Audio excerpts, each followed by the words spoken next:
Senhor, queremos te agradecer por estar se cumprindo as suas promessas sobre nossas vidas, Pai. Quero te agradecer pelo teu espírito de sabedoria e revelação. Não nos deixe roubar a sua glória, Pai.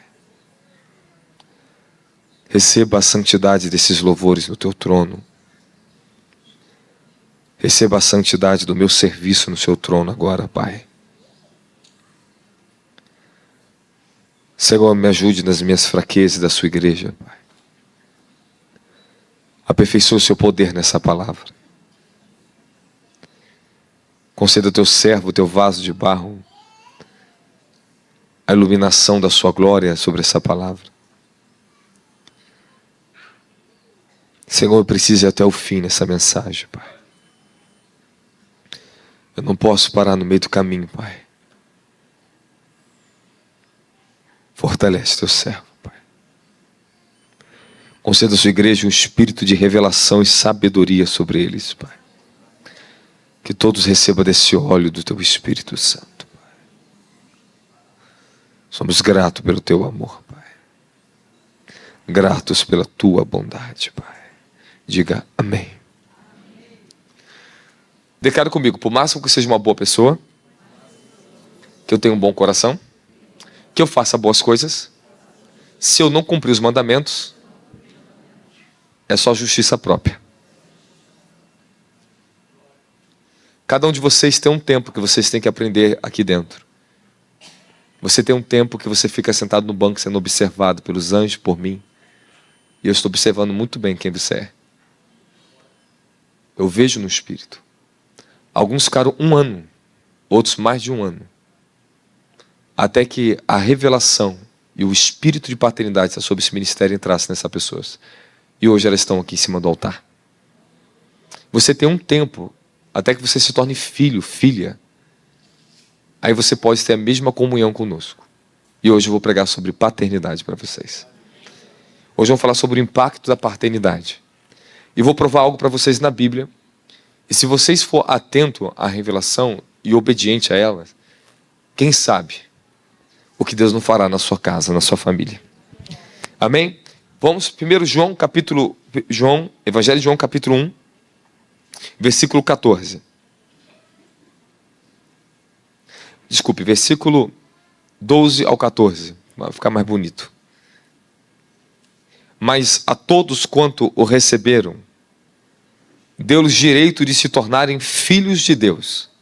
Ou seja, aos que creem no seu nome. Os quais não nasceram do sangue, nem da vontade da carne, nem da vontade do homem, mas de Deus.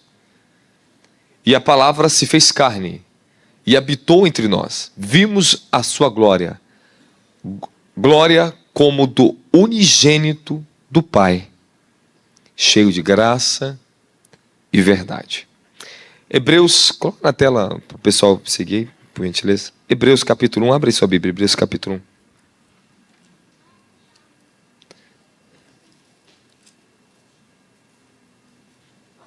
Versículo 1. Havendo Deus, desde a antiguidade, falado em várias ocasiões e de muitas formas aos nossos pais, por intermédio dos profetas, nesses últimos tempos, nos falou mediante seu Filho, a quem constituiu herdeiro de tudo que existe e por meio de quem criou o universo. Amém? Ok.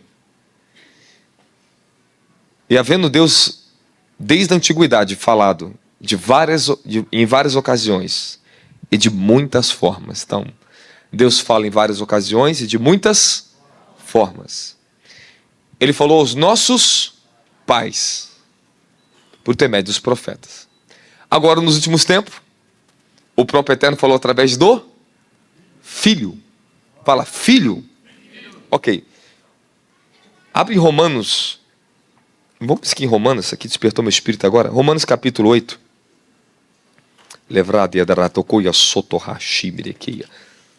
Você está feliz de estar aqui?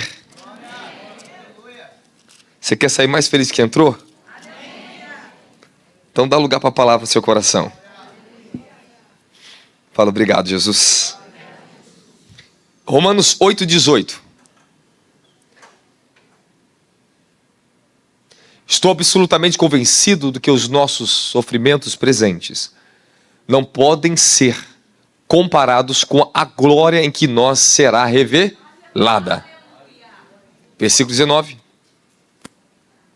A própria natureza criada aguarda com vívido anseio que os filhos de Deus sejam revelados. Glória! Aleluia! Quem já ouviu a parábola da dracma perdida, das 10 dracmas? Todos? Quem nunca ouviu essa parábola? Ok, então todos já ouviram. Vou fazer uma pergunta para você. Enquanto vocês estão se movimentando aí, se achando aí. Deixa eu fazer uma pergunta. O pessoal está transitando para outra galeria aqui. Glória a Deus. Está tudo cheio hoje. Fala amém. Vou fazer uma pergunta para vocês. A mulher que tinha 10 dracmas, ela perdeu uma. Ela fez de todos os seus esforços para encontrar a dracma perdida. E quando ela encontrou dentro de casa a dracma perdida, o que ela fez? Fala, festa. Chamou seus vizinhos, vamos se alegar porque eu encontrei o que tinha perdido. Então fala assim para o seu irmão, nunca esteja satisfeito enquanto você não estiver completo. Fala, Deus é Deus de par. Estava faltando uma coisa para a coisa completar. Fala, o par completa. Eu quero dizer para você algo com isso muito importante. Na nossa caminhada cristã, escute o que eu vou te dizer. Muitos talvez estão aqui dentro hoje. Os que vão nos ouvir aqui online. Muitos. Na caminhada perderam a dracma. Uns perderam uma dracma, outros perderam duas, outros perderam talvez quase tudo. Só não perdeu ainda a salvação. Alguns estão perdendo coisas que Deus jamais falou para eles perderem. Muitos homens, por causa do ministério, por causa do altar e da riqueza, estão perdendo a glória de Deus, estão perdendo sua família, estão perdendo seus filhos. Eu conheci grandes ministros que perderam seus filhos e perderam sua vida. O reino de Deus, você escolhe qual forma você quer andar. Você quer andar completo? Você quer uma justiça completa? Ou você escolhe aquilo que você quer?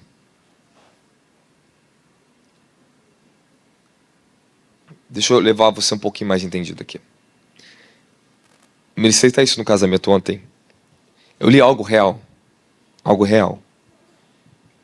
Dos livros, das histórias dos pais de Israel. E houve um rabino que foi morar numa das cidades de Israel, que ele era um homem muito justo, um homem santo. Chegou numa cidade que o povo era muito bom.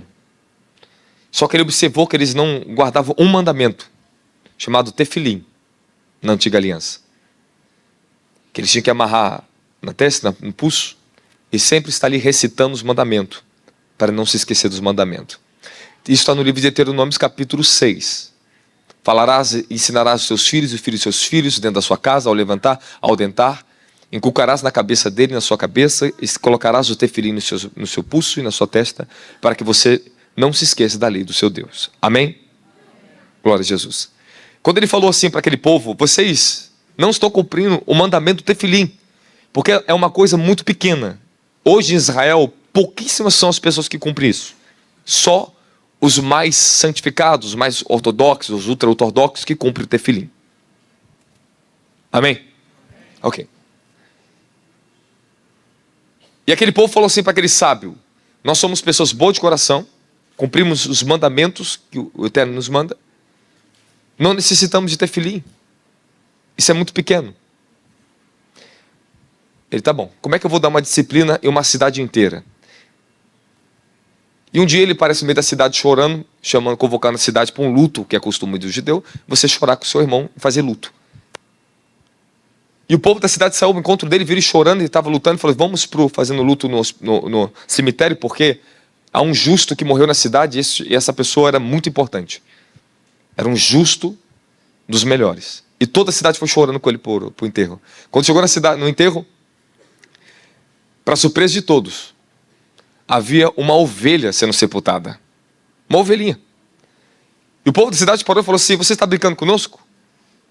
Você falou que um justo estava sendo sepultado? Ele falou assim: sim. Eis aqui um justo. Nunca falou mal de ninguém, nunca roubou, nunca adulterou, nunca deu volta em ninguém. Está sendo sepultado aqui. E quando ele falou isso, toda a cidade abaixou a cabeça e teve que se arrepender, porque eles estavam se achando tão justo que eles estavam se esquecendo do mandamento pequenininho. Diante do Senhor, não importa o seu estado, que você seja inteligente, boa, uma boa pessoa, você tem que cumprir o que está na palavra de Deus. E Jesus ensinou uma coisa para vocês, estou falando de evangelho, que é restauração. Eu vou pregar o evangelho aqui. E eu não vou remediar para ninguém aqui dentro. Eu vou pregar o evangelho. Jesus disse que aquele que cumprir, ainda que seja um dos menores desses mandamentos, será considerado grande no reino dos céus. Só que ouvimos, lemos como se ouvíssemos e lemos, e não faz diferença nenhuma. Porque a mente e a sua alma estão em um processo de restauração até que a luz resplandeça com tanta força dentro de você, que você vai valorizar o mínimo versículo das Escrituras, porque são palavras eternas. Jesus disse: cuidem que nas Escrituras falam de mim e nelas tem a vida eterna. Provérbios diz que a palavra é vida para aqueles que a encontram. E se você não encontrar a palavra, fala: eu tenho que encontrar a palavra nas Escrituras. Alguns só encontram Escrituras. Outros encontraram a palavra da vida nas Escrituras. E Jesus disse: as minhas palavras são vida, zoe, vida. Um dia eu tive uma experiência, acho que vocês lembram desse tempo que eu estava pregando sobre a importância da palavra de Deus. Eu estava no escritório, eu tive uma visitação de Deus, porque eu estava mergulhado tão profundo nas Escrituras, e o Senhor, Ele veio a mim de uma forma maravilhosa, e um anjo do Senhor falou comigo: assim diz o Senhor a ti. E eu vi Ele na minha frente, eu estava dentro do escritório sozinho, eu estava dormindo aquele dia no escritório. Se tu guardares a minha palavra, eu guardarei a tua vida e preservarei a tua alma.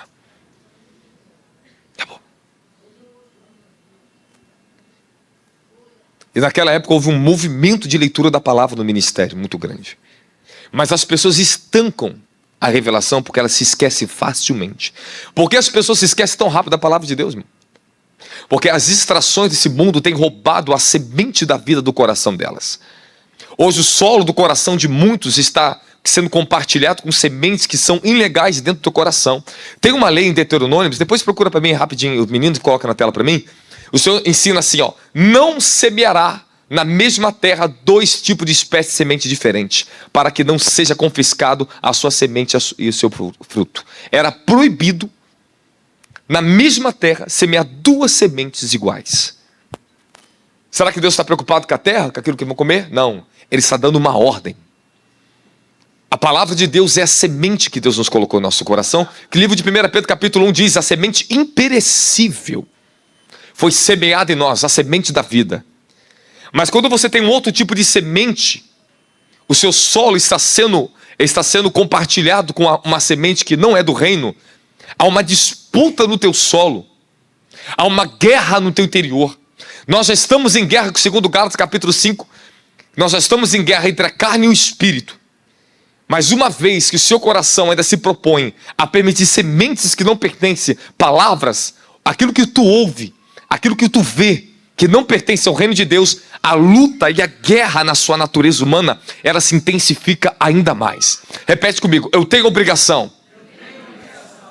de matar qualquer semente que não provenha do reino de Deus. Fala: o meu solo do meu coração não pode ser disputado por qualquer outra semente que não pertence à palavra de Deus. Irmão, você quer ver quando a pessoa começa a perder fé? É quando alguma coisa, alguma sugestão do inferno é colocada no lugar da fé. Ela está lutando pelo rompimento da vida financeira. Aí vem alguém e fala assim: vou te fazer uma proposta para você. Vou te dar um ensinamento, 3 passos para você mudar a tua vida, 7 métodos que vão revolucionar a tua vida financeira. Aí a pessoa se esquece da fé, se esquece da palavra e vai atrás do homem. E eu ainda vou dizer uma coisa para você, tá? O resultado de muitos que estão trabalhando com esse evangelho de prosperidade, encontros agora de passos para a sabedoria, para prosperar, quem mais enriquece são eles. E o povo cada vez fica mais pobre, mais bobo ainda. Estão perdendo a fé. Tudo que não é por fé, a Bíblia diz, é pecado. Se não posso ou colocar fé sobre uma palavra, isso é pecado. Somente sobre a palavra de Deus que você pode exercitar fé. Você não pode colocar fé sobre a palavra de homens. Porque a fé é uma natureza divina. A fé é quem Jesus é.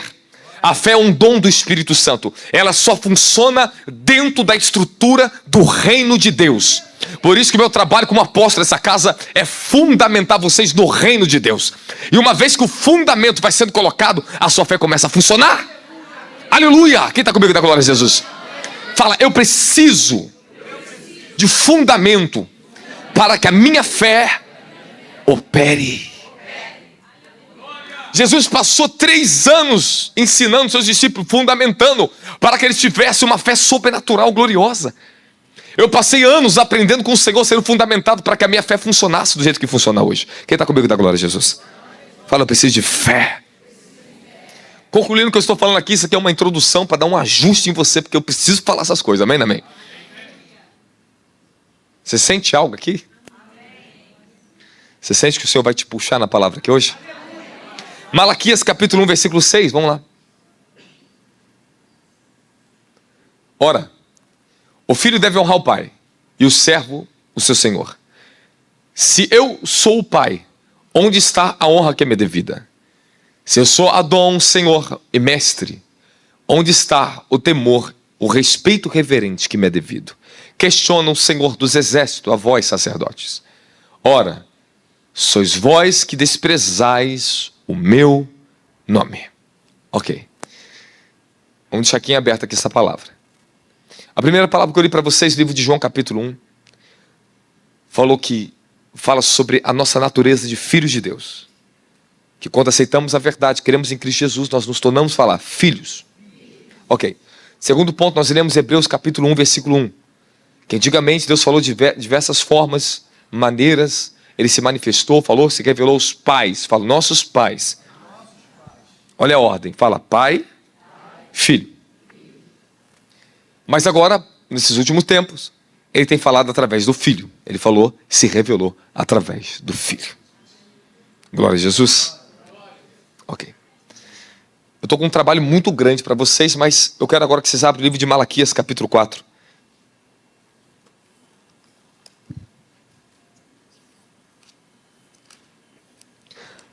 Malaquias 4.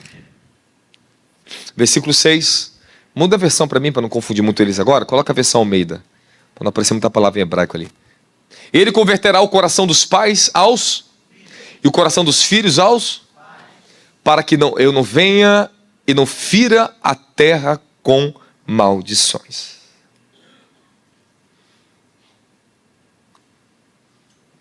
Ok. Volte um versículo para mim, por gentileza. Eis que eu vos enviarei o profeta Elias, antes que venha o grande e terrível dia do Senhor. Amém? O grande e terrível dia do Senhor, chamado Gadol, o grande dia do juízo. Avança. Aí agora vem a promessa, que a função que o Elias viria era para restaurar, converter o coração dos pais aos filhos e dos filhos aos pais. Fala, restabelecer uma ordem, que pelo que nós estamos vendo aqui no livro de Malaquias, e segundo o livro de Malaquias, o que estava acontecendo com a nação de Israel, essa nação estava em apostasia. Ok? Desviados dos verdadeiros valores da fé, dos valores da família, dos valores sacerdotais, dos valores morais e dos valores, até os valores jurídicos, os valores da jurisdição de Israel, do governo.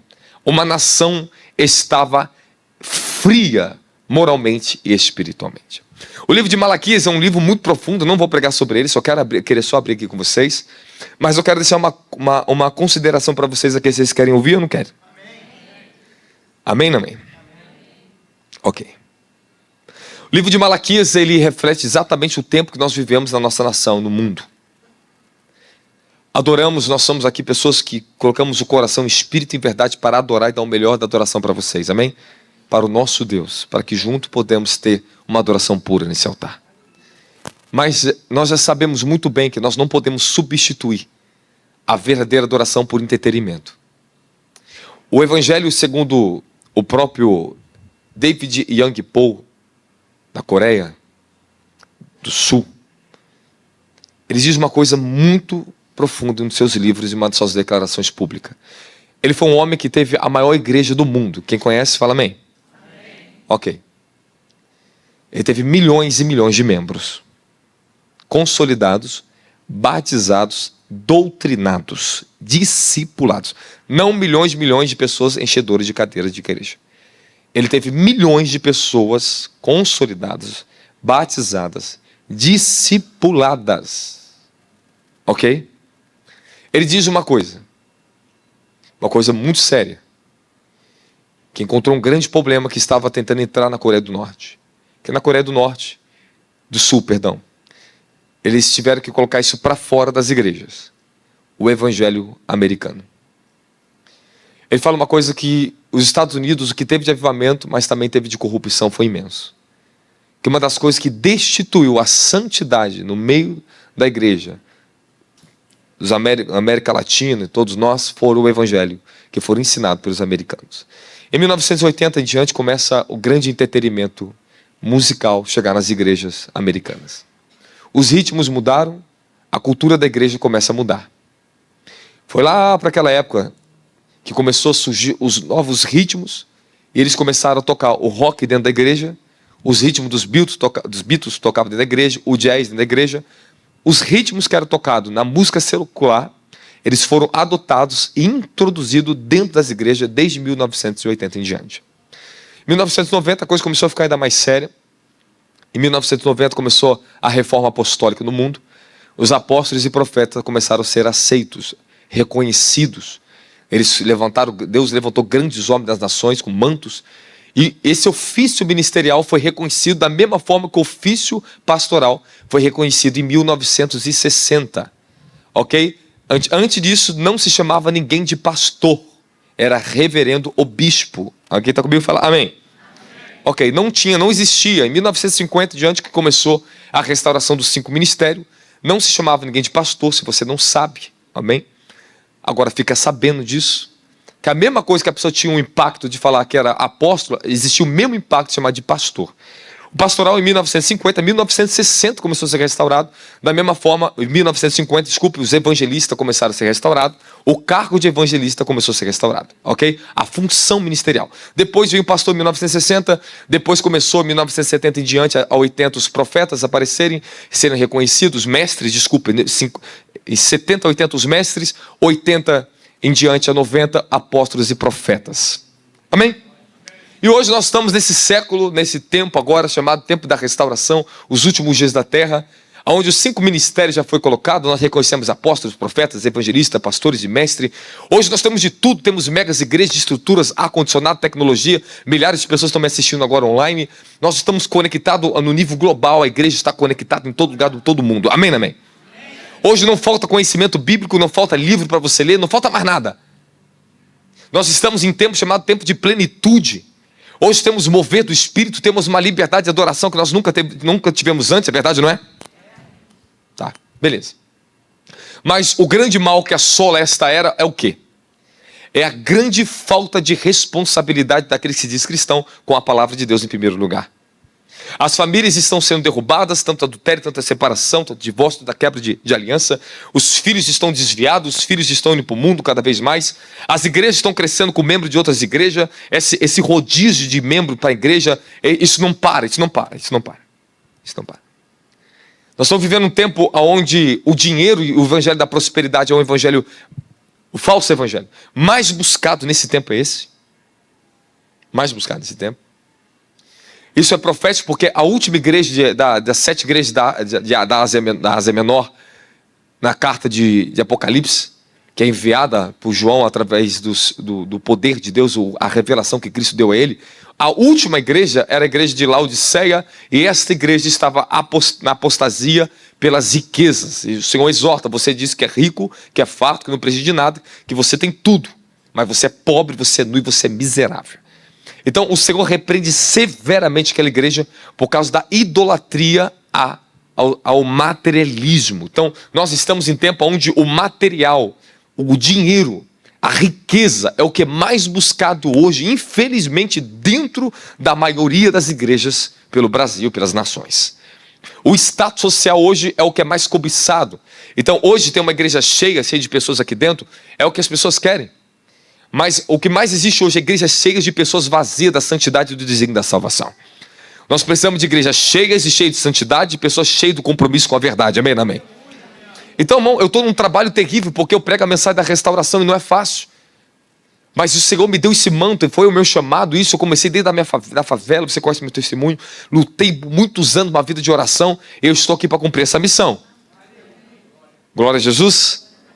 Tá bom, eu vou chegar no ponto final aqui com vocês, da introdução.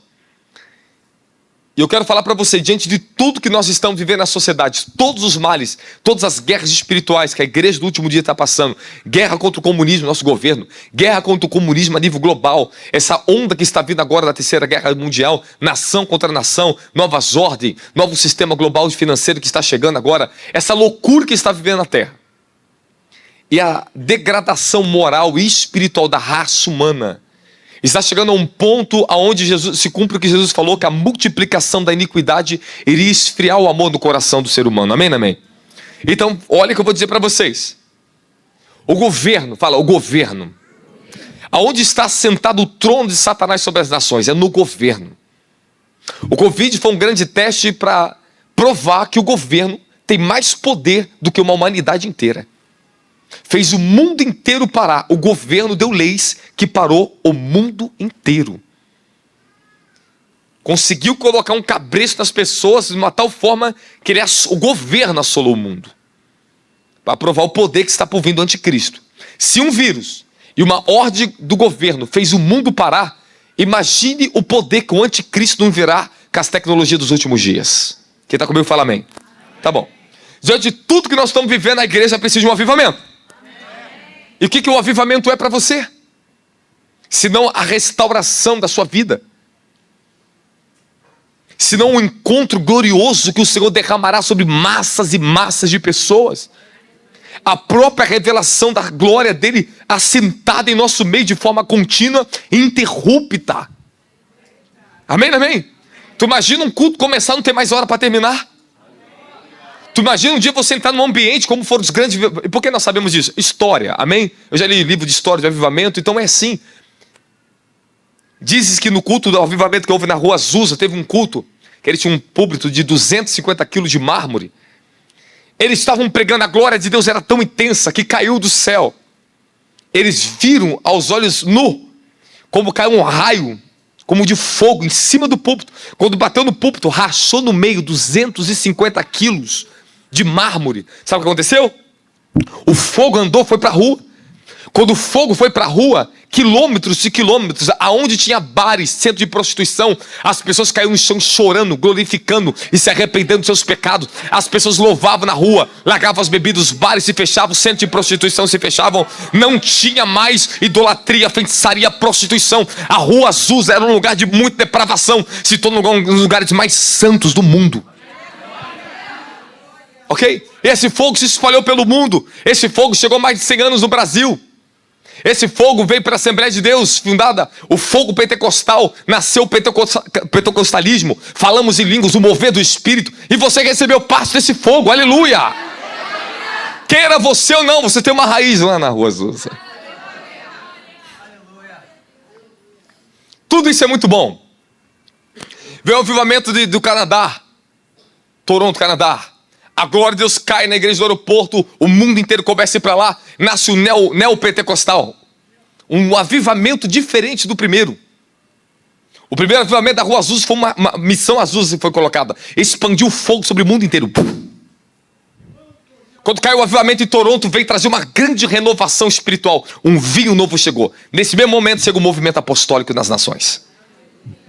Deus começa a se mover de uma forma extraordinária, trazendo um povo para um novo nível de adoração.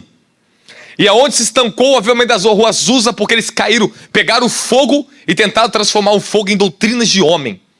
Tiraram a experiência sobrenatural e começaram a matar a experiência. Por quê? Porque as organizações cresceram, ficaram ricos, os impérios nasceram pelo mundo. E quando tudo se tornou uma organização religiosa, o fogo se apagou. Mas as brasinhas continuam espalhadas pelo mundo e eu sou parte dessa brasinha. E o Senhor tem trago agora nos últimos tempos uma promessa de um grande avivamento. E esse avivamento não é um avivamento local, é um avivamento global. Deus diz em Ageu, os três últimos livros do Antigo Testamento, estou falando de Ageu, Zacarias e Malaquias. O livro cheio de poder, pequeno, mas cheio de revelação para os últimos dias. Em Ageu capítulo 2, Ageu promete, o Senhor usa o profeta Ageu para falar o seguinte. Olha o que eu vou falar para vocês aqui, o negócio está forte aqui, Jesus. Eu vou entrar na paternidade, calma aí. Direi a Zorobabel, governador de Judá: eis que farei tremer os céus e a terra. Derrubarei tronos, destruirei o poder dos reis estrangeiros, tombarei os carros de guerra, os seus condutores, seus cavalos, seus cavaleiros militares. Todos cairão cada um pela sua própria espada e do seu próprio companheiro. Naquele dia, declara Yahweh, o Senhor dos exércitos: eu tomarei governador do meu povo, assegura o Senhor. Amém? Fale, vai destronar tronos, vai quebrar os carros de guerra, vai acabar com o poder da Rússia, da China, do Paquistão, do Iêmen. Ele vai acabar. Ele diz que quando essas nações se levantar contra Israel, na guerra de Armagedon dos últimos dias, que está chegando aí, o Senhor virá como o Senhor dos exércitos para a terra. O Messias esperado por Israel vai voltar como o Rei dos reis, Senhor dos senhores. Não, ele vai voltar ainda montado no seu cavalo branco, meu querido. Ele vai descer. Ele vai descer com seus milhares de anjos, seus santos, para julgar as nações perversas. Ele começa a tombar os carros de guerra, destronar os reis e mostrar que ele é Deus. E o milênio vai chegar. Eu vou estar lá em Jerusalém no milênio. Não sei você, mas eu vou estar lá. Espera aí. O evangelho, deixa eu falar uma coisa. O evangelho que tem sido pregado hoje sobre o mundo, por causa do sistema do entretenimento, das riquezas. Hoje o evangelho ele é mais marketing do que espiritual. Ok? Hoje se usa mais o poder do marketing, o poder das mídias, o poder do entretenimento e da fama gospel para atrair pessoas para dentro da igreja do que o poder do joelho no chão e oração. Hoje os líderes eles preferem alcançar riquezas dos homens do que riquezas celestiais. Hoje falar de oração, de vida com Deus, santidade, é a coisa mais rara que está tendo nessa nação. Nós precisamos de um movimento de santidade, porque o avivamento dos últimos tempos vai ser uma grande onda da santidade do Senhor. Aí Deus vai dar um sacudimento nas nações. Fala, está sacudindo já. Já começou, hein? Quem sabe? Quem está vendo aí? Começou. É quando o Senhor começar a bater o poder econômico, começar a recriar toda a estrutura do mundo de novo. Quando muitos começarem a ser sacudidos do seu poder. E o Senhor me falou. Eu tive uma revelação do próprio Senhor, veio a mim falar comigo. Eu terei que entrar em muitas igrejas. Arrancarei o poder financeiro de muitos para não perder a alma dos homens para o inferno. Terei que abater eles pessoalmente. E quando ele fala que ele vai vir, ele vem. No avivamento da rua Azusa, as pessoas vinham em cima do altar, o clarão, a própria pessoa do Senhor Jesus estava sobre o altar. Todos viam a luz do Senhor no altar. Ninguém ousava subir em cima do altar. A glória dele tomava as pessoas do ambiente. Era a coisa mais linda, tudo era pelo Espírito, puramente pelo Espírito da glória de Jesus Cristo. E em Zacarias capítulo 4 diz, não é por força nem por violência, mas é pelo meu Espírito, diz o Senhor dos exércitos. E onde você vai chegar, apóstolo? Eu quero chegar lá. Estou na introdução, então, mas eu vou chegar lá. E nós estamos vivendo nos últimos dias, onde a palavra do Senhor nos ensina, no livro de 2 Timóteo, capítulo 3, versículo 1 em diante, e também 1 Timóteo, capítulo 4 em diante, que nos últimos dias, muitos se apostatarão da fé. Vão dar ouvidos a doutrinas de demônios, seguirão a doutrina de homens corruptos. Nós estamos em tempo que as pessoas têm comichão. E Paulo diz, terão comichão no ouvido, não suportarão a sã doutrina da verdade, a palavra da verdade. E hoje, quais são as doutrinas de demônios que existem sobre o evangelho a nível global? Não digo só no Brasil, mas América e muitos outros lugares do mundo. A primeira dela é o evangelho da prosperidade. Parece que as pessoas não têm valor se não tiver dinheiro. Desculpa, eu já cheguei a ouvir pregação, mas graças a Deus, Deus corrigiu na vida dessa pessoa isso. Eu ouvi uma pregação que eu levantei 3 vezes para ir embora do templo, porque eu não aguentei. E Deus fala, volta e espera. Volta e espera, tu vai ser usado na vida dele. Só volta e espera. Era tão terrível aquela pregação, eu falei assim, isso não é o evangelho. Eu falei, calma. Suporte. E ouça. Falei, muito bom. Eu fui embora 3 vezes do templo. Eu falei, Senhor, um pobre não entra aqui. Não tem como um pobre entrar aqui e ouvir uma mensagem dessa. De tão terrível que foi a palavra que eu ouvi. Mas Deus mudou as coisas na vida daquela pessoa. Mudou. Amém? Aí eu fiquei abismado com isso. Só que na nossa nação, o que nós estamos passando é que o verdadeiro evangelho está sendo destituído de dentro das igrejas. Pessoas pobres e humildes, elas não têm honra dentro das igrejas. Elas não estão sendo honradas. Já preguei isso para vocês e não vou continuar pregando isso aqui. Já preguei, só quero continuar dentro do assunto com vocês aqui. Eu só quero mostrar para vocês, bem rápido, o quadro que nós estamos vivendo. A maioria das famílias que estão sentadas aqui dentro, você não tem nenhum ensino bíblico dentro da tua casa. Aí você vem para a igreja, desculpa se eu vou te ofender, com a cara lavada aqui dentro, você quer uma bênção do céu, só que você não estabelece um altar dentro da tua casa.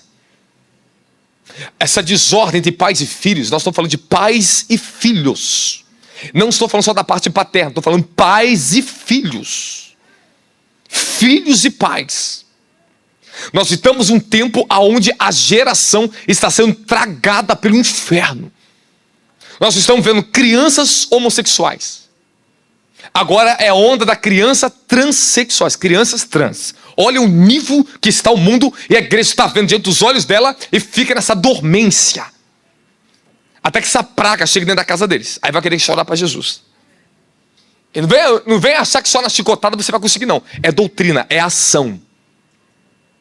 E nós estamos num tempo de restauração da família, de ordem de pais e filhos, filhos de pais, meu querido. O avivamento só virá quando a família se converter e voltar ao verdadeiro altar dentro de casa e dentro da igreja. Aqui não é o mais importante é dentro da tua casa. O evangelho começou sendo pregado de casa em casa. Vai para a Bíblia, Atos capítulo 5, vai na Bíblia e veja no final de Atos, e Paulo pregava de casa em casa, consolidando os irmãos. As igrejas eram, como é que eram as igrejas? As famílias eram tudo núcleos de ensino, de adoração, de milagres. Dentro das casas havia libertação, prodígio, milagres, salvação, ensinamento, aleluia. Aí mais para frente chega a era dos templos. Aí as pessoas deixam de cultuar dentro de casa e passaram a cultuar dentro do templo. Esse foi o grande erro que a igreja cometeu. As pessoas vêm para cultuar Deus aqui dentro. Desculpe, irmão, meu espírito está tomado dessa verdade, eu tenho que falar. Mas elas não cultuam mais dentro de casa.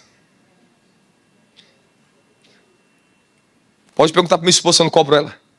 Eu posso ser apóstolo, o que for, posso orar. Em minha casa tem minha espiritualidade de o que for. Mas eu cobro. Falei, cadê o culto com essas crianças? Cadê? Eu estou esperando. Cadê minha agenda? Já te pedi para passar toda a agenda. Cadê? Eu quero horário. Que você vai sentar na mesa comigo. Com essas crianças eu vou ensinar a palavra para vocês. Nós vamos adorar aqui na mesa. Uns acham que você pode ser o profeta, pode ser o apóstolo que for. Se você não cumprir a mesma regra que você exige para os outros, você tá falido. Eu tenho que ter testemunho do mundo espiritual, amém, amém? É ordem. E o Senhor falou para mim esses dias agora, vou te dar o fundamento da restauração da família e do avivamento. Vai começar o avivamento. Ele falou assim, vou trazer a colheita. 1 semana e meia atrás, um anjo apareceu para mim na rua e falou assim para mim, estou trazendo para cá todas as ovelhas para encher esse templo. Hoje está se cumprindo essa palavra. Isso aqui está tudo cheio aqui dentro. Aqui. E eu falei para vocês isso. Quem ouviu falando? Você viu o que eu falei para o senhor? O senhor falou, estou trazendo as famílias porque você estabeleceu a ordem que eu te pedi. Tu fizeste aliança comigo. E eu te darei as famílias brasileiras para trazer a restauração do altar da família. E segura papai e mamãe, porque a chapa vai esquentar. Fala pro teu irmão, não foge não. Fala, papai, segura. Hoje quero pegar no pé dos papais aqui dentro. E eu quero falar para vocês.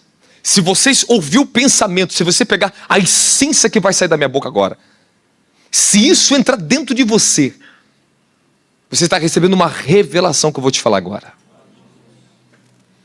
O propósito pela qual Deus se revela, o Eterno, à nação de Israel, Êxodo 19. Ele se revela, ele entrega a lei, entrega os mandamentos, ok? E foi dada uma ordem. A ordem era que cada família, cada homem, cada mulher, quando eles cumprissem a ordem que Deus passou a eles, a glória dele aumentaria cada vez mais entre a nação. Eu estou falando a glória dele. E Deus fala: construam para mim, Êxodo 19. Não tem tempo de abrir essa parte aqui, só estou passando parte por parte aqui, para chegar no conhecimento com vocês lá na frente. Construam para mim um templo. Consagre para mim um templo. E eu, Senhor, habitarei no meio de vós.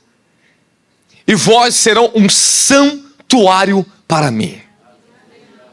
Alguns vêm para o templo, mas outros já se tornaram um santuário aqui dentro. Santuário aonde a santidade está revelada, manifestada. Quando Deus se manifestava no santíssimo lugar, chamada Santidades das Santidades, que era o Santo dos Santos, a Shekinah se manifestava. O que é Shekinah? A glória visível, real, o próprio Deus. Não era como a presença que é fôlego, sopros, inspirações dentro de você. A glória de Deus, quando é revelada ao homem, o próprio Deus se dá a esse homem. E não é só o íntimo, só na consciência, é físico, é na alma, é no espírito.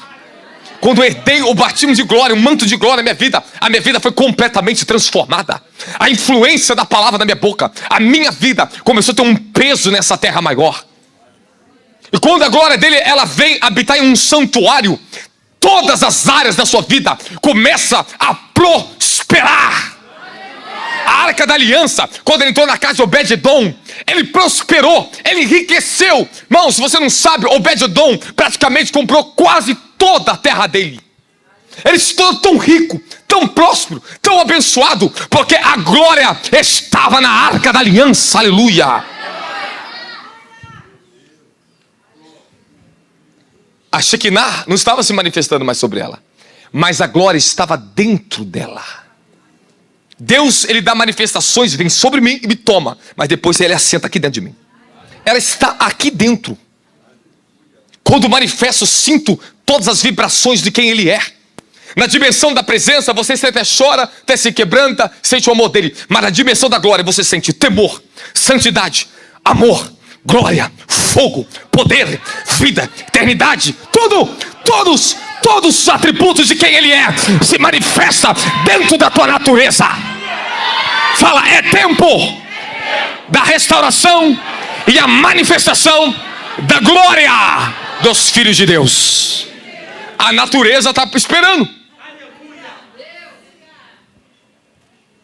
Quando a glória de Deus estiver nas nossas casas, quando a glória estiver sobre teu rosto, teu corpo, a tua vida, as pessoas vão ver o teu Deus quem é. Quando Deus se manifestava a Shekinah, meu querido, segundo as histórias de alguns, a glória, ela descia como um fogo sobre o lugar santo e ficava em cima da direção do Santo do Santo. Coluna de fogo. Assim como eles viam a coluna de fogo que cuidava deles no deserto, dia e noite. A nuvem e de noite a coluna, protegendo, cuidando. Uma das manifestações da glória de Deus. Eu escrevi algo no nosso livro Sacudimento da Última Hora sobre a glória que está por vir. A última glória derramada sobre a igreja dos últimos tempos. Será uma glória tão estrondante que o Senhor irá entrar com o processo final de restauração da igreja da última hora. O Senhor irá restaurar a saúde, não estou falando só te curar, a saúde. Porque nos últimos tempos, a maior guerra que a raça humana vai enfrentar é na saúde. Deus me levou um espírito e me mostrou: o anticristo vai atacar toda a humanidade com enfermidades. Terão muito. Eu vi a crianças do meu ministério necessitando de milagres urgentes para sair da morte. O Senhor falou assim: darei a vocês o manto dos milagres dos últimos dias, para curar todos os tipos de praga que virá sobre a terra. Assim como ele tirou o povo do Egito, e ele falou: nenhuma das enfermidades que caiu no Egito, nenhuma delas tocará na sua geração em Israel. Aleluia! Porque eu sou e eu e Rafa, o Deus que te sara, que te cura. Fala, precisamos de restauração.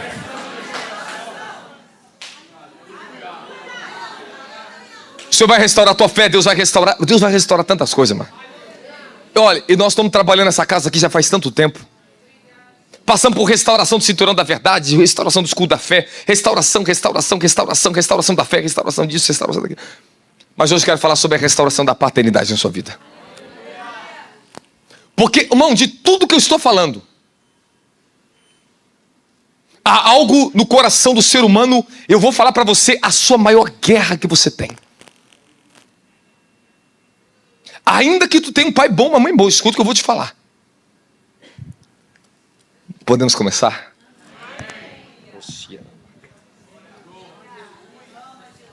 Me ajuda, Jesus. A guerra dos últimos tempos fala que haverá uma corrupção tão grande, que haverá pais contra filhos, filhos contra pai. Jesus disse que nos últimos dias serão como tempos de Noé.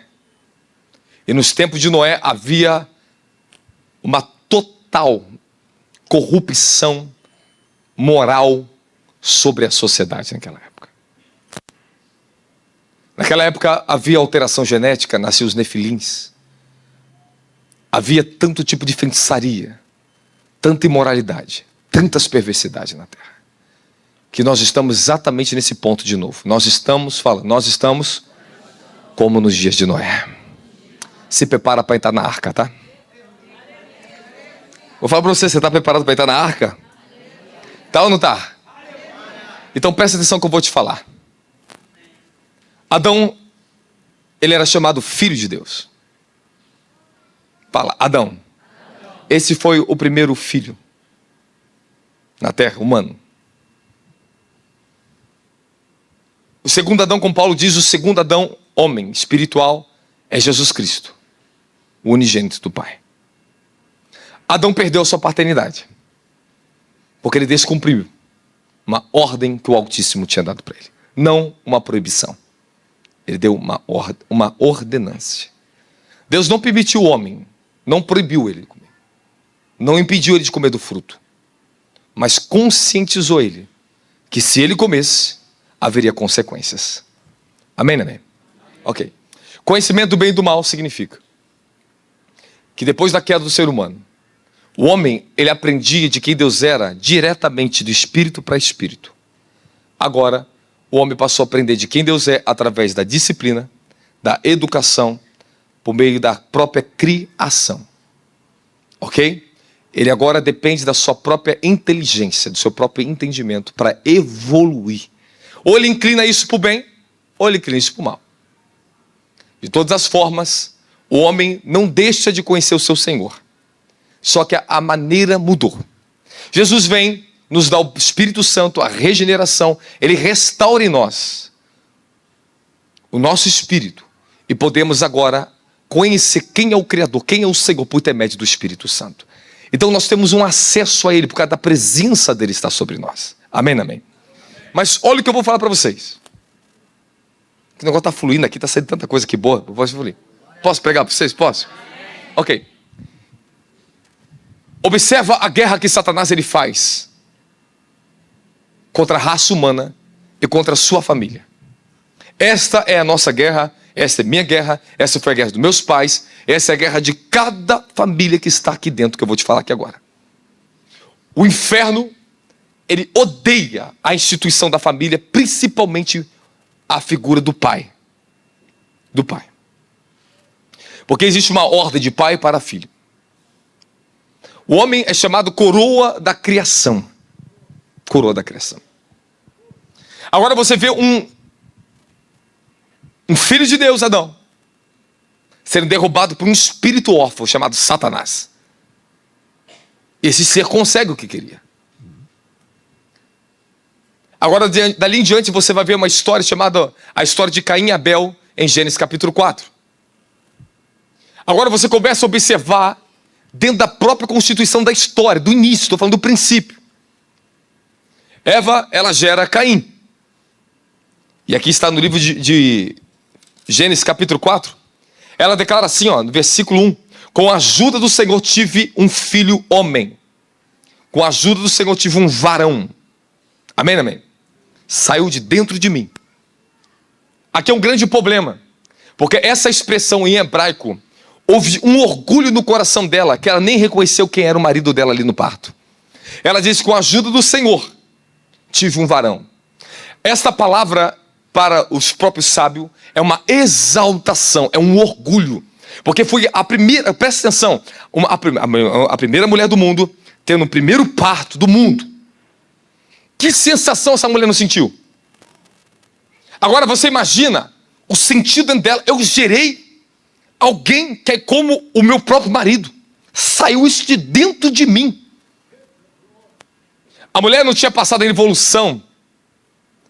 Não tinha evoluído. Ela estava em processo de evolução. Adão viveu 930 anos passando processo de evolução. Eles tinham que ter conhecimento. Agora presta atenção. Essa expressão significa que ela exaltou o parto dela e exaltou o que saiu do ventre dela. Tanto é que Caim, o nome de Caim e a pessoa de Caim foi uma pessoa orgulhosa. Era um homem rude, forte. É um homem que trabalhava no campo com o pai dele. O segundo filho era Abel. E a palavra Abel vem de Avel, que significa fôlego, sopro. É como se uma neblina aparecesse e desaparecesse. Algo sem valor. O primeiro teve muito valor, o segundo não teve valor. O primeiro foi colocado para trabalhar com o pai, o segundo foi trabalhado longe do pai, foi para o campo trabalhar com ovelha. Caim e Abel. Um filho forte, primogênito, e outro filho mais fraquinho, mais mirradinho. O tadinho do Abel ficava no meio dos pastos. E segundo a própria tradição, tá? Vou te falar uma coisa dentro da tradição, dentro da própria linhagem, do que eles falam sobre isso. Que aqueles que trabalhavam no campo eram os mais esquecidos, porque viviam no meio dos campos, no meio dos animais. O trabalho da agricultura naquela época era o trabalho mais requisitado. O melhor trabalho que existia. A melhor profissão do mundo que existia naquela época era a lavoura. Porque quem trabalhava com lavoura governava o mundo naquela época. Hoje, se você vai ver, não é diferente. Os donos das grandes lavouras do mundo são os que governam. São os que importam alimentação. São os que têm mais importância para o governo, é quem trabalha na agropecuária. Amém, amém? Agora, presta atenção que eu vou te ensinar. Caim oferece primícia para o Senhor. E hoje é dia de primícia. E se você quiser, um dia eu ensino para você sobre isso profundamente. Mas o Senhor rejeitou a primícia de Caim, sabe? Fala, por quê? Caim, ele vem com um espírito de orgulho diante do Eterno. Ele oferece o pior da sua colheita. Engraçado que algumas palavras que estão ali, frutos, vêm de sementes. É como se ele oferecesse sementes e um bocado de fruto misturado. Sabe aquela coisa que não tem muito valor? Ele reteve o que era bom, melhor. Nisso Deus reprova Caim. E a Bíblia diz que Abel, ele entrou e trouxe um sacrifício que agradou o nome do Senhor. Amém, amém? Nesse ponto, o Senhor se agrada e a face do Eterno se vira para Caim. E deixa eu te falar uma coisa que acontece. Você quer me ouvir ou não quer? A bênção sacerdotal no livro de Números, capítulo 6, diz assim, que faça o Senhor resplandecer o seu rosto sobre ti e te agracie. E a Bíblia diz que o próprio Senhor se agradou do sacrifício de Abel. E como Caim sabia que Deus se agradou do sacrifício de Abel? Como é que ele pôde ver isso? Fala, havia uma luz. Quando o Eterno ele virava o rosto para uma pessoa, aquela pessoa era iluminada.